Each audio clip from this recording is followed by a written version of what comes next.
Ketiga, komponen vektor dalam dua dimensi. Dua dimensi atau kalau dalam koordinat kartesius itu XY ya, ada sumbu X, ada sumbu Y. Contoh di sini ada vektor U, ya, ini ada vektor U dengan sudut theta. Vektor U ini dapat kita proyeksikan terhadap kedua sumbu. Kalau di sini U-nya ke arah kanan atas, ya, komponennya adalah UX dan UY, yaitu proyeksi komponen U terhadap sumbu X, yaitu UX, bisa yang di bawah sini, bisa yang di atas sini. Besarnya sama.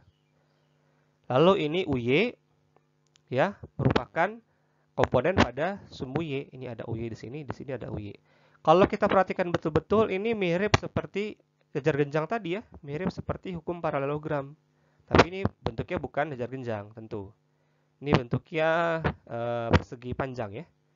Atau kalau kita lihat satu sisi sini saja, mirip segitiga kan, aturan segitiga. Ya seperti itu. Bisa dibilang kalau ini kebalikan dari penjumlahan vektor yang tadi. Nah, lalu apa sih fungsinya UX dan UY ini? Ya, kita dapat mempermudah perhitungan dengan menjumlahkan vektor-vektor pada sumbu X dan sumbu Y saja. Lalu bagaimana jumlahnya?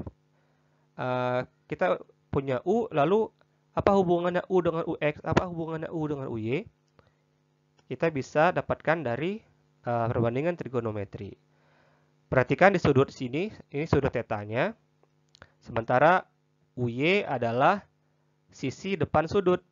Karena sisi depan pasti menggunakan sin. Ya, jadi UY sama dengan U kali sin theta. Sementara UX, X adalah sisi dekat sudut. Ya. Lihat sudutnya. Sudutnya di sini, UX ada di dekatnya. Maka menggunakan cos. Ini adalah hubungan antara vektor induk atau vektor awal U-nya dengan komponennya UX dan UY.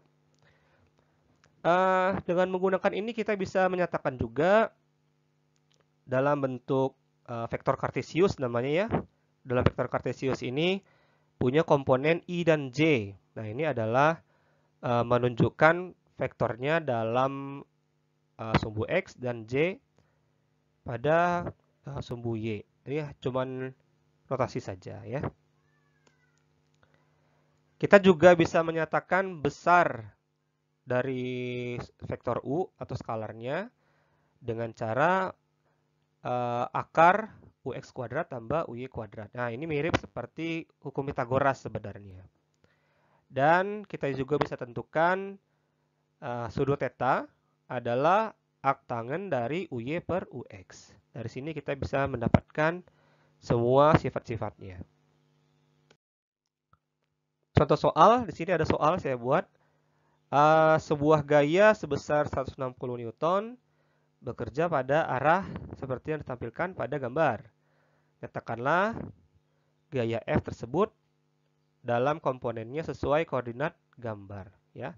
Ini ada sudutnya 35 derajat, besarnya 160 Newton. Perhatikan kalau arahnya ke atas dan kiri. Oke, gambar ini menunjukkan proyeksi dari vektor F.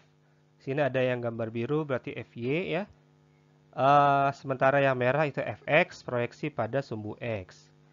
Karena Fy itu berada di seberang sudut 35 derajat, maka kita bisa simpulkan Fy sama dengan F sin 35 derajat. Sementara Fx berada di dekat sudut, berarti F cos 35 derajat. Kita bisa masukkan angkanya.